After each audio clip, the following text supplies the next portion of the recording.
زیادہ وقت نہ لے کر انشاءاللہ الرحمن تھوڑی ہی دیر میں اپنی بات کو مکمل کرنے کی کوشش کروں گا۔ اس سے قبل میں 2-3 شعر آپ حضرات کے حوالے کر رہا ہوں، بغور سماعت فرمائیں اور سارے لوگ مل کر کہیں یا رسول اللہ۔ یا رسول اللہ۔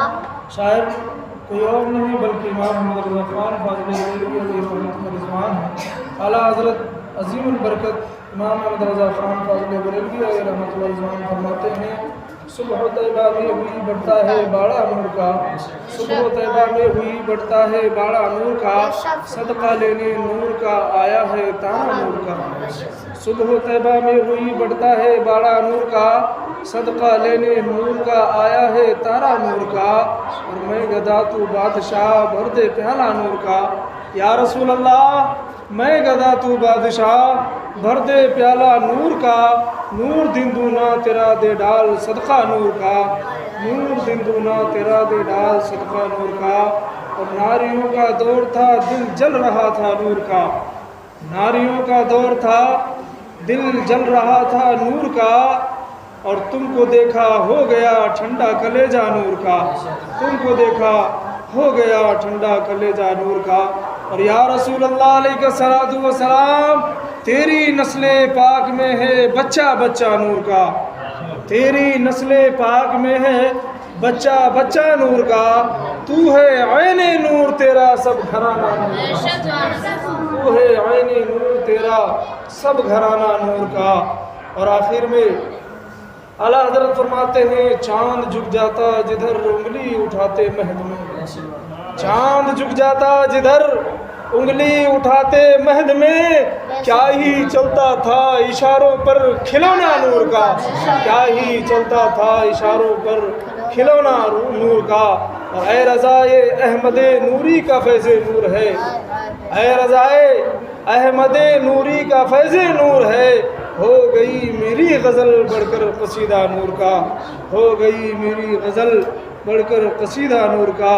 حضرات محترم، میں نے تلاوت کلام اللہ بآیت کریمہ کا شرف حاصل کیا۔ اللہ تبارک و تعالی ارشاد فرماتا ہے، قد جاءکم من اللہ نور و کتاب مبین، یعنی تحقیق کی تمہاری طرف آ گیا، یعنی اللہ نے بھیجا ایک نور اور روشن کتاب، ایک نور اور روشن کتاب، یعنی نور سے مراد محمد عربی صلی اللہ تعالی علیہ وسلم ہے، اور کتاب سے مراد کتاب اللہ یعنی کلام پاک۔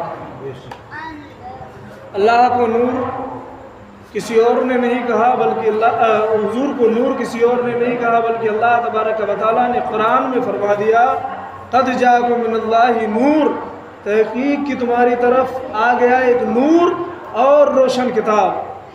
اب اللہ تبارک و تعالیٰ نے حضور کو نور بتایا اور روشن کتاب، کہ ہماری ہدایت کے لیے اللہ تبارک و تعالیٰ نے قرآن کو بھی بھیجا، اور ہماری ہی ہدایت کے لیے اللہ تبارک و تعالیٰ نے محمد عربی صلی اللہ تعالیٰ علیہ وسلم کو بھیجا۔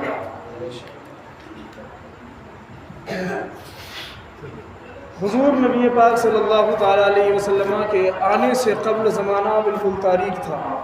بارہا آپ نے سنا ہوگا، میں صرف سرسری طور پر روشنی ڈالتا ہوا اپنی گفتگو کو پورا کروں گا، پھر انشاءاللہ الرحمن اگر کل سے ماحول بنا تو تقریر ہوگی، اگر ایسا ہی رہا تو پھر دیکھا جائے گا۔ اللہ تبارک و تعالیٰ نے جو فرمایا قد جاءکم من اللہ نور، اس کے حوالے سے میں آپ کو تھوڑی دیر کچھ گفتگو کروں گا کہ اللہ تبارک و تعالیٰ نے حضور کو نور بنا کر دنیا میں بھیجا۔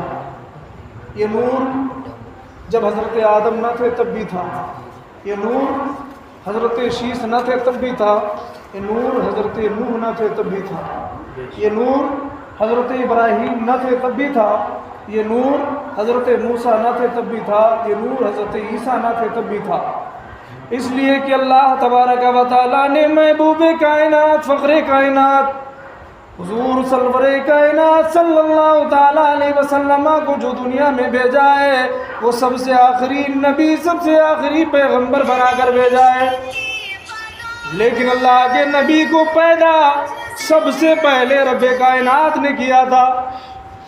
پیدا سب سے پہلے اللہ تبارک و تعالیٰ نے کیا تھا۔ اللہ تبارک و تعالیٰ نے نبی کے نور کو پیدا فرما کر اپنے قرب خاص میں رکھا۔ سب سے پہلے اللہ نے اپنے محبوب کے نور کو پیدا فرمایا، اس کے بعد اپنے قرب خاص میں رکھا۔ اس کے بعد میں اللہ تبارک و تعالیٰ نے حضرت آدم علیہ نبینا علیہ الصلوۃ والسلام اور حضرت شیس علیہ السلام، حضرت داؤد علیہ السلام، حضرت موسیٰ کلیم اللہ، حضرت عیسیٰ روح اللہ 1,24,000 یا 2,24,000 کم و بیش انبیاء کرام کو دنیا فانی پر بھیجا۔ ایک ایک کر کے ہر پیغمبر آتا رہا اور اپنی امت کو راہ راست بتاتا رہا، انہیں نیک راہ دکھاتا رہا، اور یہ راہ بتاتے رہے کہ اے میرے امتیوں سنو، اللہ تبارک و تعالیٰ نے ان فرائض کو ہم پر واجب قرار دیا ہے، ان چیزوں کو ہم پر فرض قرار دیا ہے۔ اے میرے امتیوں، اللہ نے ان چیزوں سے منع فرمایا ہے۔ اے میرے امتیوں، اللہ کو ایک جانو اور مجھے اللہ کا پیغمبر مانو۔ اللہ اکبر۔ سارے پیغمبر آتے رہے، آنے کے بعد اپنی امتوں کو سمجھاتے رہے، بتاتے رہے کہ تم لوگ راہ راست سے نہ بھٹکو، تم لوگ دنیا میں آئے ہو تو اللہ کی عبادت کرو، اللہ کو ایک جانو، خدا ایک تعالیٰ کو مانو۔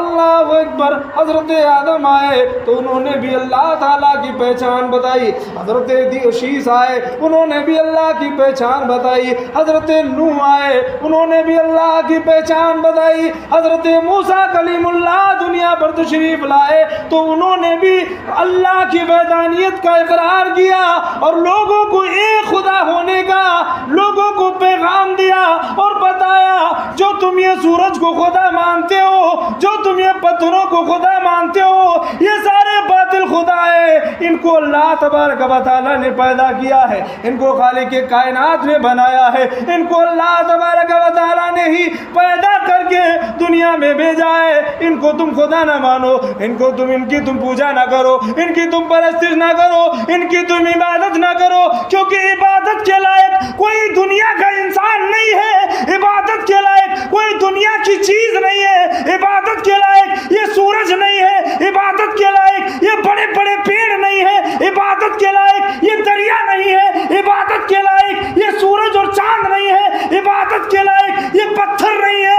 بلکہ عبادت کے لائق اگر کوئی چیز ہے وہ ذات خدا ہے، اللہ تبارک و تعالیٰ کی ذات ہے۔ نعرے تکبیر، نعرے رسالت، نعرے رسالت، مسلک اعلیٰ حضرت، جشن شہید کربلا، نعرے تکبیر، نعرے رسالت۔ یہی پیغام میرے آقا صلی اللہ تعالیٰ علیہ وسلم بھی تشریف لائے تو یہی پیغام اپنی امت محمدیہ کو دیا۔ حضور کے آنے سے لوگ کیا کرتے تھے میں آپ کو بتاؤں کہ لوگ پیشاب کو پیتے تھے، لیکن گھی کی دیا بنا کر اسے جلایا کرتے تھے۔ اللہ اکبر۔ حضور کے آنے سے پہلے دنیا میں تاریکی ہی تاریکی تھی، یعنی غریبوں کو ستایا جاتا تھا، یتیموں کو مارا جاتا تھا، غریبوں کو ستایا جاتا تھا، یتیموں کو مارا جاتا تھا، بیواؤں کو ذلیل و رسوا کیا جاتا تھا۔ اگر کسی کا شوہر انتقال کر جاتا تو اسے اس کے چہرے پہ کالک کو پوتا جاتا تھا، اس کے بعد اسے گاؤں میں قریہ میں بستی میں گھمایا جاتا تھا، اسے ذلیل و رسوا کیا جاتا تھا اور پیغام یہ دیا جاتا تھا کہ اے لوگوں دیکھو یہ خاتون منحوس ہے، اس کا شوہر ختم ہو گیا ہے۔ اللہ اکبر۔ جبکہ اس کی غلطی نہیں ہوتی، کوئی کیا کر سکتا ہے؟ اگر کسی کی موت آ جائے تو وہ اس کی خاتون کیسے بچا سکتی ہے؟ اللہ اکبر۔ لیکن وہ لوگ جہالت میں پڑے ہوئے تھے، گمراہی اور گمراہی میں پڑے ہوئے تھے، ضلالت میں پڑے ہوئے تھے۔ وہ لوگ اپنے آپ کو بڑا اسمارٹ سمجھتے تھے، اہل عرب یہ سمجھتے تھے کہ ہم لوگ بڑے عقل مند ہیں، ہم بڑے دانشور ہیں، اس لیے ایسا کام کرتے تھے، بچیوں کو زندہ درگور کر دیا کرتے تھے۔ اللہ اکبر۔ ذرا سوچو تو صحیح، ننھی سی جان، چھوٹی